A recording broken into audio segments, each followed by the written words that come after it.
السلام علیکم ورحمۃ اللہ۔ بسم اللہ الرحمن الرحیم، الصلاۃ والسلام علی رسولہ الکریم۔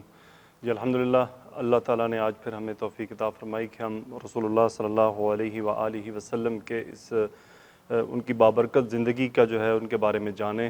اور پہلے حصے میں ہم نے پہلے جو ہماری سیٹنگ تھی اس کے اندر ہم نے آپ کی فیملی کے بارے میں تھوڑا سا دیکھا۔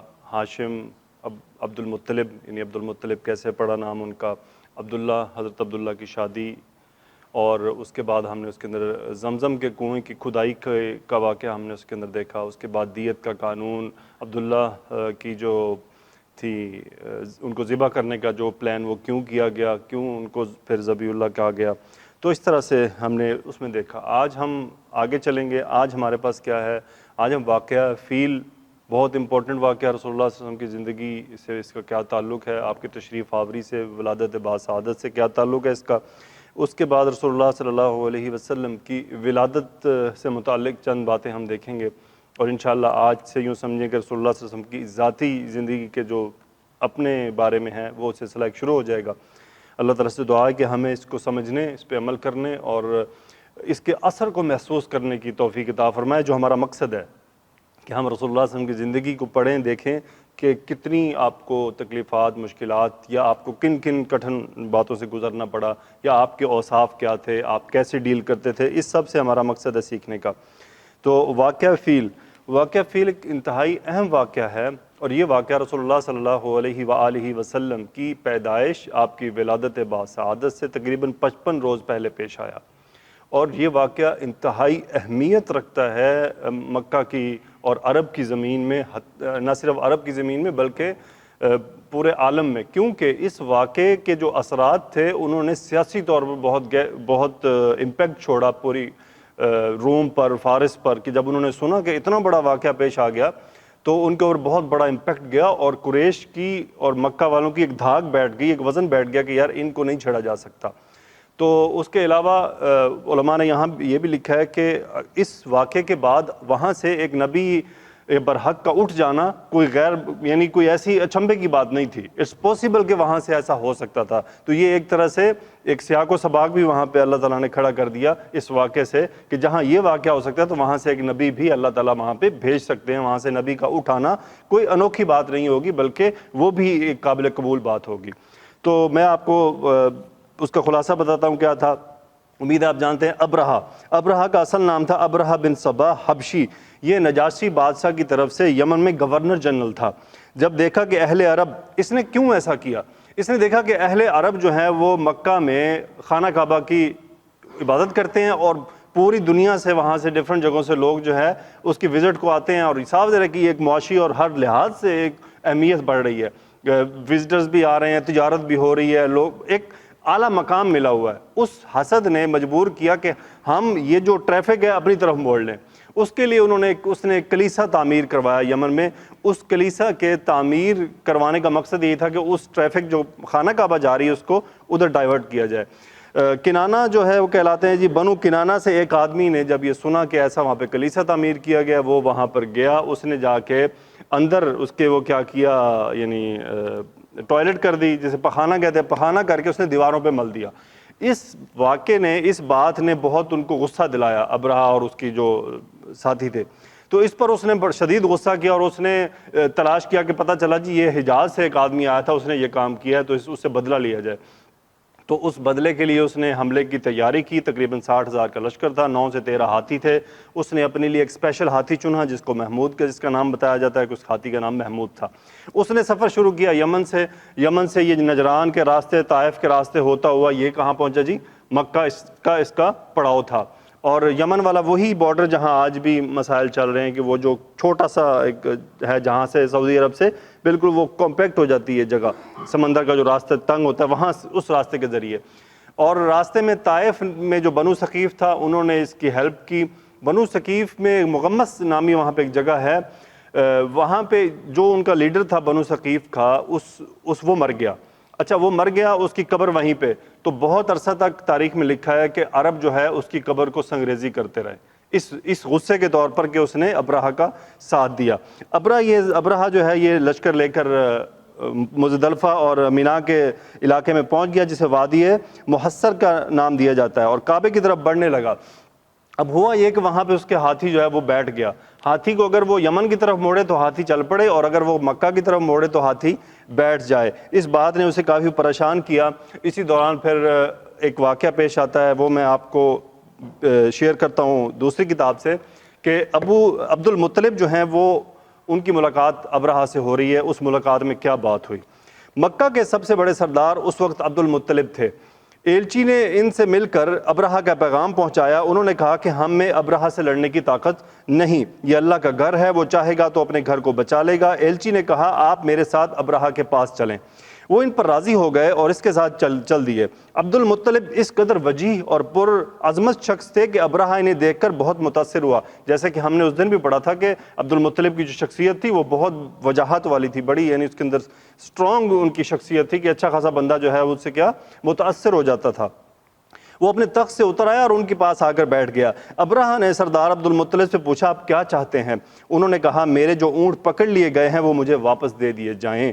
ابرہہ نے کہا اچھا، یا اس ڈیمانڈ سے ابرہہ کے دل میں وہ جو ایک وجاہت پیدا ہوئی تھی نا وہ ڈاؤن ہو گئی کہ بھئی میں تو ان کے گھر ان کے علاقے پہ حملہ کرنے ہیں اور ان کو اس کی فکر نہیں ہے اور یہ اونٹوں کے پیچھے ہیں۔ اب بات کیا ہوئی آگے؟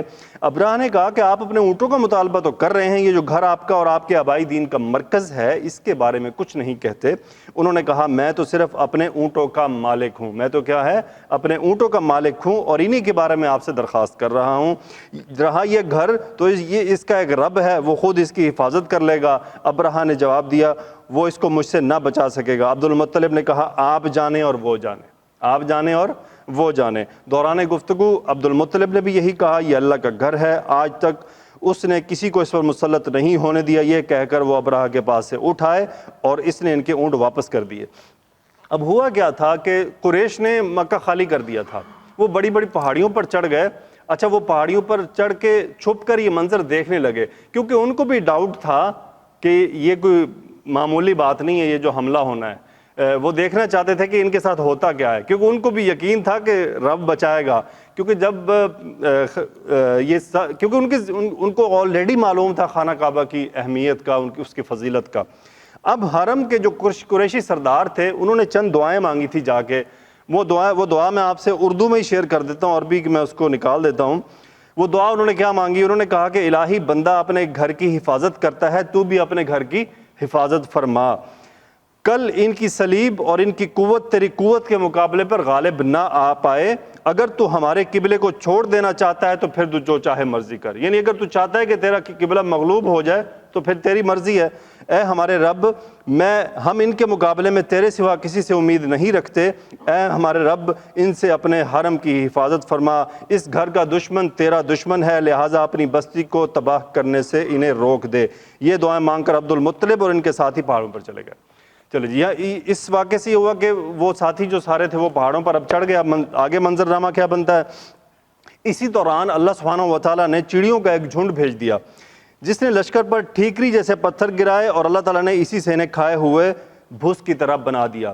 ان کے 2 پنجوں میں اور ایک چونچ میں 3 کنکریاں ہوتی تھی۔ کنکریوں کا سائز جو ہے وہ چنے کے سائز جتنا تھا، اور وہ جس کو لگتی تھی اس کے جسم کے اعضاء جو ہے وہ گھلنا شروع ہو جاتے تھے۔ ایسا نہیں ہوا تھا کہ یہ کنکریاں ہر آدمی کو لگی تھی، ہر آدمی کو لگی، بس ایک بارش ہوئی تھی، اس بارش کے دوران جو بھگدڑ مچی، اس بھگدڑ نے پھر ساری تباہی مچائی۔ یعنی ایسا نہیں کہ وہ ہر آدمی کو لگ رہی تھی، وہ جس کو لگتی تھی وہ اس کا نقصان ہونا شروع ہو جاتا تھا، باقی بھگدڑ کی وجہ سے اس کا شکار ہو جاتے تھے۔ رہا ابرہہ کی بات، تو ابرہہ پر اللہ تعالیٰ نے ایسی آفت بھیجی کہ اس کی انگلیوں کے پور جھڑنے لگے۔ جھڑتے جھڑتے وہ یمن کی طرف دوڑا، حتیٰ کہ یمن پہنچتے تک وہ چوزے جیسا ہو گیا اور اس کا سینہ پھٹا اور دل اس کا باہر آ گیا اور وہ مر گیا۔ ابرہہ کے اس حملے کے موقع پر مکہ کے باشندے جان کے خوف سے گھاٹیوں میں بکھر گئے تھے اور پہاڑ کی چوٹیوں پر جا چھپے۔ جب لشکر پر عذاب نازل ہو گیا تو اطمینان سے اپنے گھروں کو پلٹ آئے۔ یہ واقعہ بیشتر اہل سیر کے بقول نبی کریم صلی اللہ علیہ وسلم کی پیدائش سے 55 یا 60 دن پہلے ماہ محرم میں پیش آیا، لہٰذا 571 کی فروری کے اواخر یا مارچ کے اوائل کا یہ واقعہ ہے۔ یہ در حقیقت ایک تمہیدی نشانی تھی جو اللہ سبحانہ و تعالیٰ نے اپنے نبی اور کعبہ کے لیے ظاہر فرمائی تھی، کیونکہ آپ بیت المقدس کو دیکھیے کہ اپنے دور میں اہل اسلام کا قبلہ تھا۔ اہل اسلام مطلب ان عیسائیوں کے دور میں اور وہاں کے باشندے مسلمان تھے، اس کے باوجود اس پر اللہ کے دشمن یعنی مشرکین کا تسلط ہو گیا تھا، جیسا کہ بخت نصر کے حملہ 585 قبل مسیح اور اہل روما کے قبضہ 70 عیسوی سے ظاہر ہے، لیکن اس کے برخلاف کعبہ پر عیسائیوں کو تسلط آج تک حاصل نہ ہو سکا، یعنی اللہ تعالیٰ نے کعبہ کو عیسائیوں کے تسلط سے ہمیشہ پاک رکھا، حالانکہ اس وقت یہی مسلمان تھے اور کعبے کے باشندے مشرک تھے۔ پھر واقعہ ایسے حالات میں پیش آیا کہ اس کی خبر جو ہے وہ پھر پورے جو روم اور فارس وہاں پھیل گئی اور قریش کی ایک وہاں پہ دھاک بیٹھ گئی اور کعبہ کا الٹا مقام مزید بلند ہو گیا کہ اس گھر کو کوئی نہیں چھیڑ سکتا۔ اور اللہ کی قدرت یہ ہے کہ آج بھی وہ جو خوف اور چیز ہے وہ ان کے اندر برقرار ہے، ان کے اندر اتنی جرت اتنی ہمت نہیں ہے، ان کو پتہ ہے کہ کیا ہوگا، کیونکہ یہ تاریخ میں بڑے واضح الفاظ میں یہ واقعہ لکھا ہوا ہے۔ اب یہاں سے ہم آگے چلتے ہیں، حضرت عبداللہ کی جو وفات تھی، آپ کی وفات پہ آپ نے جو ترکہ چھوڑا اس کے بارے میں آپ کو بتاتا چلوں کہ آپ نے کل کیا چھوڑا تھا۔ عبداللہ کا کل ترکہ یہ تھا: 5 اونٹ، بکریوں کا ایک ریوڑ، ایک حبشی لونڈی جن کا نام برکت تھا اور کنیت ام ایمن تھی۔ ام ایمن رضی اللہ تعالیٰ عنہ، آپ ام ایمن کے نام سے بہت زیادہ واقف ہیں کہ یہی ام ایمن رضی اللہ تعالیٰ عنہ تھی جنہوں نے رسول اللہ صلی اللہ علیہ وسلم کو گود کھلایا تھا، اور یہی ام ایمن رضی اللہ تعالیٰ عنہ ہیں جنہیں رسول اللہ صلی اللہ علیہ وآلہ وسلم بعد میں اپنی والدہ کہا کرتے تھے۔ اچھا جی، اب واقعہ شروع ہوتا ہے ولادت باسعادت کا۔ یہاں سے رسول اللہ صلی اللہ علیہ وسلم کا تذکرہ مکمل شروع ہو جائے گا۔ اللہ تعالیٰ سے دعا ہے کہ یا اللہ ہمیں رسول اللہ صلی اللہ علیہ وسلم کی زندگی کو محسوس کرنے کی توفیق عطا فرما۔ پڑھنا سننا الگ ہے، محسوس کرنا اصل چیز ہے کہ ہم ان کی زندگی کو محسوس کریں، آپ کی شخصیت کو اپنے دل میں محسوس کریں۔ آپ کی شخصیت کو جب محسوس کریں گے نا تو ہمارا ایمان کا لیول کچھ اور ہوگا۔ قصے پڑھنے، سٹوریز پڑھنے یا اس سے اتنا مزہ نہیں آتا جب ہم دل سے، اور یقیناً رسول اللہ صلی اللہ علیہ وآلہ وسلم اللہ عز و جل کے بعد سب سے زیادہ محبوب شخصیت ہیں ہماری، اور ہمارا شوق اشتیاق ہونا چاہیے کہ ہم ان کے بارے میں جانیں۔ ولادت باسعادت: رسول اللہ صلی اللہ علیہ وسلم مکہ میں شیب بنی ہاشم کے اندر 9 ربیع الاول سن 1 عام الفیل یعنی جس سال میں فیل کا واقعہ پیش آیا اس میں پیدا ہوئے۔ یوم دوشنبہ اور وقت تھا صبح کا۔ تو دوشنبہ، یہ ایک شنبہ کیا ہوتا ہے جی بتاؤ گا؟ شنبہ سنیچر ہے، نہیں شنبہ، ایک شنبہ اتوار ہوتا ہے، ہاں 2 شنبہ سوموار، اور 3 شنبہ منگل، 4 شنبہ بدھ، اور خمیس جمعہ اور سنیچر، جسے شنبہ اکیلا شنبہ بولتے ہیں۔ تو سوموار کے دن رسول اللہ صلی اللہ علیہ وسلم کی پیدائش ہوئی۔ آپ علیہ الصلوۃ والسلام سے ایک بار پوچھا گیا تھا کہ آپ سوموار کا روزہ کیوں رکھتے ہیں؟ تو آپ نے کیا جواب دیا تھا؟ اس دن میری پیدائش ہوئی تھی۔ جسے رسول اللہ صلی اللہ علیہ وسلم کی پیدائش منانے کا شوق ہے تو وہ کیا کرے؟ سوموار کو روزہ رکھنے کی ہمت کیا کرے۔ یہ ہوگی ربیع الاول منانا، پتہ چلے کہ ہمیں محبت ہے رسول اللہ صلی اللہ علیہ وسلم سے۔ سال میں ایک بار نہیں بلکہ ہر ہفتے میں سوموار ایک بار آتا ہے، تو ہر ہفتے ربیع الاول منائے۔ ہمیں چاہیے کہ ہم ہر ہفتے یہ خوشی منائیں، کیونکہ رسول اللہ صلی اللہ علیہ وسلم نے خود فرما دیا کہ میں سوموار کو روزہ کیوں رکھتا ہوں۔ بہرحال آگے بات چلتی ہے جی، وہ فرماتے ہیں کہ اور جو عیسوی تاریخ تھی وہ 20 یا 22 اپریل 571 عیسوی کی تاریخ تھی۔ ڈفرنٹ علماء کی اس میں تحقیق ہے۔ ابن سعد کی روایت ہے کہ رسول اللہ صلی اللہ علیہ وسلم کی والدہ نے فرمایا کہ جب آپ کی ولادت ہوئی تو میرے جسم سے ایک نور نکلا جس سے ملک شام کے محل روشن ہو گئے۔ بعض روایتوں میں بتایا گیا ہے کہ ولادت کے وقت بعض واقعات نبوت کے پیش خیمے کے طور پر پیش آئے، یعنی ایوان کسریٰ کے 14 کنگرے گر گئے، مجوس کا آتش کدہ ٹھنڈا ہو گیا۔ کنگرے جی اکبر بھائی فصیلیں بنی ہوتی ہیں، جسے ہم یوں کہہ لیں ٹیرس نہیں ہوتی جو گھر سے تھوڑا سا باہر نکل کے ہوتی ہے۔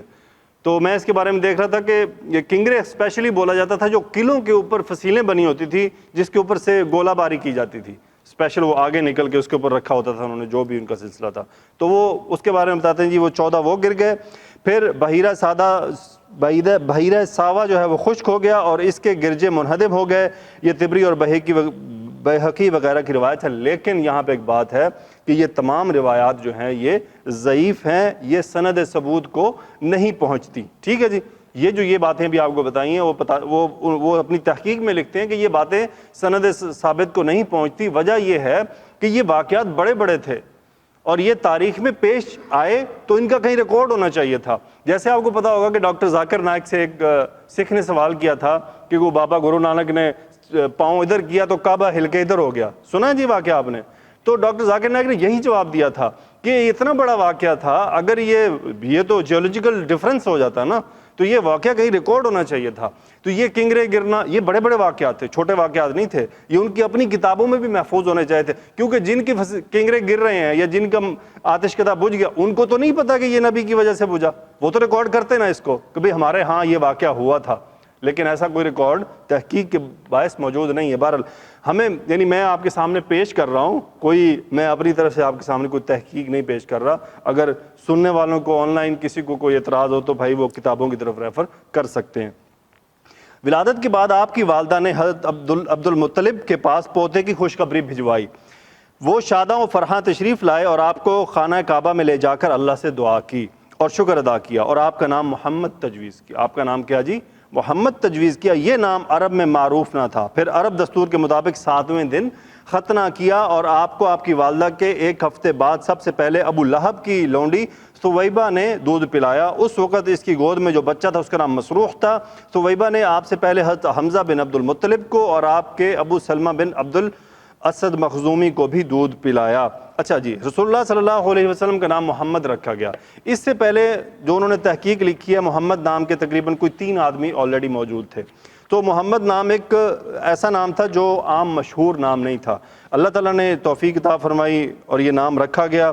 اس نام کے رکھنے کے بارے میں ایک اور روایت پائی جاتی ہے, میں آپ سے وہ بھی شیئر کر دیتا ہوں. اس نام کو رکھنے کے لیے بتایا جاتا ہے کہ آپ کی والدہ محترمہ کو خواب میں بھی یہ نام بتایا گیا کہ آپ ان کا نام جو ہے وہ محمد رکھیں. ہاں جی, سیدنا بریدہ رضی اللہ تعالیٰ عنہ سے روایت ہے کہ رسول اللہ صلی اللہ علیہ وسلم کی والدہ آمینہ بنت وہب نے ایک خواب دیکھا. آپ کو خواب میں بتایا گیا کہ آپ ایک صاحبزادے کو جنم دینے والی ہیں جو سید البشر اور فخر موجودات ہوگا. جب آپ کے ہاں یہ بے مثل فرزند پیدا ہو جائے تو آپ اس کا نام احمد اور محمد رکھیے گا. اچھا, اب ہم اس بحث میں ہم نہیں جانا چاہتے, ایک طویل بحث ہے کہ آپ کا نام محمد کیوں رکھا گیا. صاحب ذرا اس کی بہت اللہ تعالیٰ نے محمد کا بیسیکلی مطلب ہوتا ہے بہت زیادہ تعریف کیا ہوا, بار بار تعریف کیا ہوا. تو یعنی آپ کو کوئی نام بگاڑے بھی تو نہیں بگاڑ سکتا. تو یعنی آپ کی شخصیت کو اللہ تعالیٰ نے آلریڈی اس نام سے مناسبت دے دی ہے. ہم اس واقعے کو آگے لے کر چلتے ہیں جی. بنی سعد میں, بنی سعد طائف سے بھی آگے کی جگہ ہے. یعنی آپ دیکھیں رسول اللہ صلی اللہ علیہ وسلم کو مکہ سے جو تھیں حلیمہ سعدیہ رضی اللہ تعالیٰ عنہ, وہ کہاں سے؟ مکہ سے بنو سعد لے کر گئیں, اور بنو سعد طائف سے بھی آگے ہے. تو اس میں اتنا سفر لمبا طے ہوا. عرب کے شہری باشندوں کا دستور تھا کہ وہ اپنے بچوں کو شہری امراض سے دور رکھنے کے لیے دودھ پلانے والی بدوی عورتوں کے حوالے کر دیا کرتے تھے تاکہ ان کے جسم طاقتور اور اعصاب جو ہے مضبوط ہوں اور اپنے گہوارہ ہی سے خالص اور ٹھوس عربی زبان سیکھ لیں. اس دستور کے مطابق عبد المطلب نے دودھ پلانے والی دایا تلاش کی اور نبی کریم صلی اللہ علیہ وآلہ وسلم کو حضرت حلیمہ بنت ابی ذؤیب کے حوالے کیا. یہ قبیلہ بنی سعد بن بکر کی خاتون تھیں. ان کے شوہر کا نام حارث بن عبد العزیٰ اور کنیت ابو کبشہ تھی. وہ بھی قبیلہ بنی سعد سے تعلق رکھتے تھے. حارث کی اولاد یعنی جو آپ کی رضاعت سے بہن بھائی ہیں, ان کا نام رسول اللہ صلی اللہ علیہ وسلم کے بھائی بہن تھے. ان میں عبداللہ, انیسہ اور حذافہ یا جزامہ, انہی کا لقب جو ہے وہ شیماء ہے. انہیں کا لقب کیا ہے جی؟ شیماء. یہ آپ کی بہن تھیں, اور مجھے یاد پڑتا ہے غزوہ حنین کے بعد شاید یہ مال غنیمت میں چلی گئی تھیں, اور وہاں جا کر انہوں نے پیغام بھجوایا کہ جی آپ پیغام بھجوائیں میرا کہ میں ان کی بہن ہوں. تو رسول اللہ صلی اللہ علیہ وسلم نے نشانی جو ہے وہ مانگی, کوئی نشانی. تو دیکھیں کتنے خوش قسمت بہن تھیں.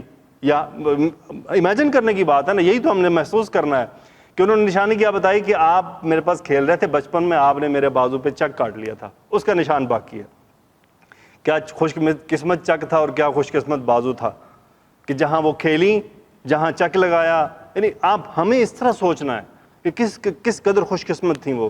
تو آپ نے پہچان لیا اور پھر آپ نے اپنی چادر بچھائی اکرام میں کہ یہاں بیٹھیے, اور پھر آپ نے ان کو اس میں چھوڑ دیا اور ان کو پھر تحفے تحائف بھی دیے اور ان کے ساتھ کچھ شاید غلام بھی بھیجے. انشاءاللہ اپنے موقع پہ وہ واقعہ پورے تفصیل سے آئے گا. تو یہ رسول اللہ صلی اللہ علیہ وسلم کے اخلاق مبارکہ بھی ہیں کہ آپ نے اپنی چادر بچھائی اپنی بہن کے اکرام کے لیے. آگے فرماتے ہیں جی یہ رسول اللہ صلی اللہ علیہ وسلم کو گود کھلایا کرتی تھی. ان کے علاوہ ابو سفیان بن حارث بن عبد المطلب جو رسول اللہ صلی اللہ علیہ وسلم کے چچیرے بھائی تھے وہ بھی حضرت حلیمہ کے واسطے سے آپ کے رضائی بھائی تھے. آپ علیہ الصلوۃ والسلام کے چچا حمزہ بن عبد المطلب بھی دودھ پلانے کے لیے بنو سعد کی ایک عورت کے حوالے کیے گئے تھے. اس عورت نے بھی ایک دن جب رسول اللہ صلی اللہ علیہ وآلہ وسلم حضرت حلیمہ کے پاس تھے تو آپ کو دودھ پلایا. اس طرح آپ اور حمزہ دوہرے رضائی بھائی ہو گئے, ایک ثویبیہ کے تعلق سے دوسرے بنو سعد کی عورت کے تعلق سے. تو یعنی آپ کو دو جگہ سے دودھ پلایا گیا. اچھا اب یہ واقعہ ان کا حلیمہ سعدیہ کا رضی اللہ تعالیٰ عنہ ہم نے بہت پڑھا ہے, وہ واقعہ آپ سے میں شیئر کر دیتا ہوں. وہ انہی کی زبانی انہوں نے لکھا ہوا ہے, صاحب ظاہر ہے کہ وہ بھی ایک بابرکت واقعہ ہے. وہ فرماتی ہیں رضاعت کے دوران حضرت حلیمہ رضی اللہ تعالیٰ عنہ نے نبی کریم صلی اللہ علیہ وسلم کی برکت کے ایسے مناظر دیکھے کہ سراپہ حیرت رہ گئیں. تفصیلات انہی کی زبانی. حضرت حلیمہ بیان فرماتی ہیں کہ وہ اپنے شوہر کے ساتھ اپنا ایک چھوٹا سا دودھ پیتا بچہ لے کر بنی سعد کی کچھ عورتوں کے قافلے میں اپنے شہر سے باہر دودھ پینے والے بچوں کی تلاش میں نکلیں. یہ قحط سالی کا سال تھا, قحط نے کچھ باقی نہ چھوڑا تھا. وہ فرماتی ہیں میں اپنی ایک سفید گدھی پر سوار ہوئی اور ہمارے پاس ایک اونٹنی بھی تھی, لیکن واللہ اس سے ایک قطرہ دودھ نہ نکلتا تھا. ادھر بھوک سے بچہ اس قدر بلکتا تھا کہ ہم رات بھر سو نہ پاتے تھے. نہ میرے سینے میں بچہ کے لیے کچھ تھا اور نہ اونٹنی اس کی خوراک دے سکتی تھی. بس ہم بارش اور خوشحالی کی آس لگائے بیٹھے تھے. میں اپنی گدھی پر سوار ہو کر چلی تو وہ کمزور اور دبلے پن کے سبب اتنی سست رفتار نکلی کہ پورا قافلہ تنگ آ گیا. خیر ہم کسی نہ کسی طرح دودھ پینے والے بچوں کی تلاش میں مکہ پہنچ گئے. پھر ہم میں سے کوئی عورت ایسی نہ تھی جس پر رسول اللہ صلی اللہ علیہ وسلم کو پیش نہ کیا گیا ہو. یعنی تمام عورتیں جو گئی تھیں بچے تلاش کرنے, وہ تمام عورتوں نے رسول اللہ صلی اللہ علیہ وسلم کو جا کر دیکھا, یعنی آپ کو ان پر پیش کیا گیا, لیکن کسی نے بھی انہیں سلیکٹ نہ کیا. اس کی ریزن یہ تھی کہ چونکہ آپ یتیم تھے اور وہ ان کا کہنا یہ تھا کہ وہ یتیم بچوں کو نہیں لیتی تھی دودھ پلائی کے لیے, کہ ان کو امید ہوتی تھی کہ ہم دودھ پلائیں گے تو ہمیں ریٹرن میں کچھ مال یا کچھ چیزیں ملیں گی جو ہمارے رہنے کا سبب پیدا ہو سکے.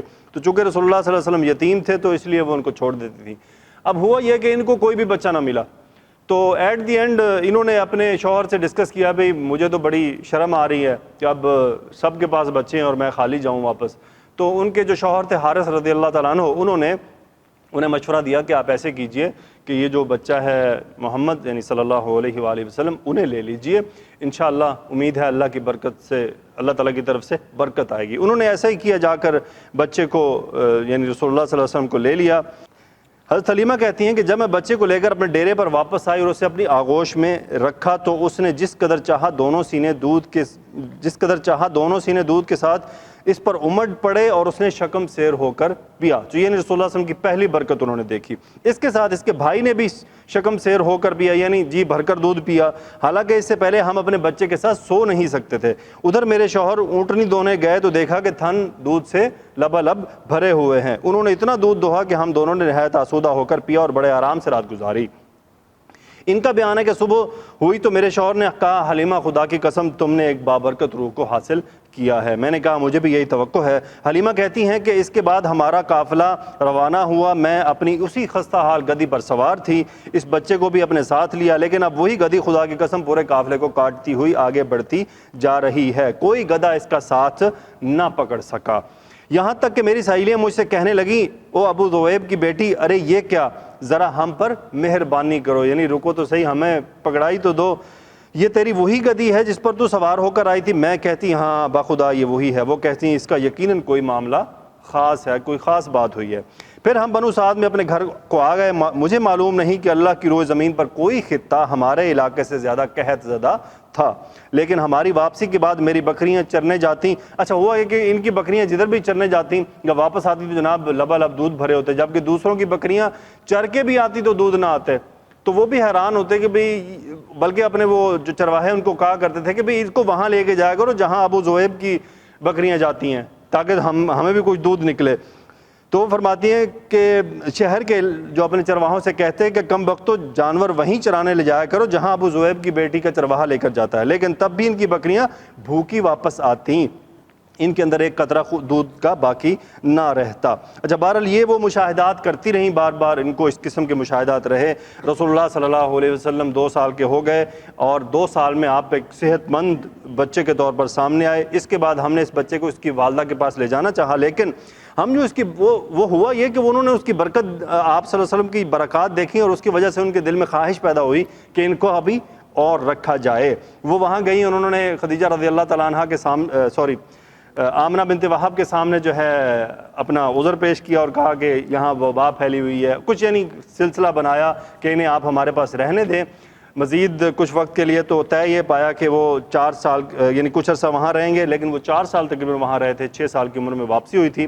اس دوران یہ ہوا کہ آپ کو واپس وقفے سے زیارت کے لیے لے کر آیا جاتا تھا۔ یہاں تک تو واقعہ وہ ہے جو یعنی یہ ابو کیا تھا جن کا نام، ان کی کنیت ابو ذؤیب کی جو بیٹی تھی حلیمہ سعدیہ رضی اللہ تعالیٰ عنہ کا۔ اچھا جی یہ آج ہم نے ایک مختصر سا دیکھا نہیں ہے، مسئلہ آپ کو صرف سنا دینا نہیں ہے، بلکہ آپ کو یہ موقع چھوڑنا ہے آپ کے لیے کہ آپ جو آج آپ نے سنا اس کو محسوس بھی کریں، اور میری ریکویسٹ ہے کہ اپنی فیملی سے شیئر کریں، اپنے الفاظ میں کریں، بھلے چھوٹا سا کریں، اپنے بچوں سے کریں، جا کے یقین کریں ان کو جوڑیں اس کے ساتھ۔ جو میں ویڈیو اپلوڈ کرتا ہوں اپنی فیملی سے کہیں، وہ سنیں۔ ہم رسول اللہ صلی اللہ علیہ وسلم کی سیرت سے بہت دور ہیں، ہمیں معلومات ہی نہیں ہے۔ آج کل کے بچوں کو دیکھ لیں آپ، ان کو ایکٹرز کے، کرکٹرز کے، فٹ بالرز کے ماں باپ، بچے، بہن بھائی کہاں رہے، سب کچھ پتہ ہے، پولیٹیشنز کے، لیکن رسول اللہ صلی اللہ علیہ وسلم کی زندگی سے آج کل واقفیت بہت کم ہوگی۔ آپ اپنے بچوں کی اسلامیاتی کتابیں اٹھا کے دیکھ لیں، کتنا تعارف موجود ہے۔ آپ میٹرک تک چلے جائیں، اس سے آگے بھی چلے جائیے، آپ کو پتہ چل جائے گا کتنا تعارف موجود ہے۔ تو یہ ایک ریکویسٹ ہے، اللہ نے یہ ہمیں اپرچونٹی دے دی ہے، مجھے، آپ کو، ہم سب کو، کہ اپنے بچوں سے اس کو شیئر کریں۔ وآخر الدعوانا الحمدللہ رب العالمین، الصلاۃ والسلام علی رسولہ الکریم۔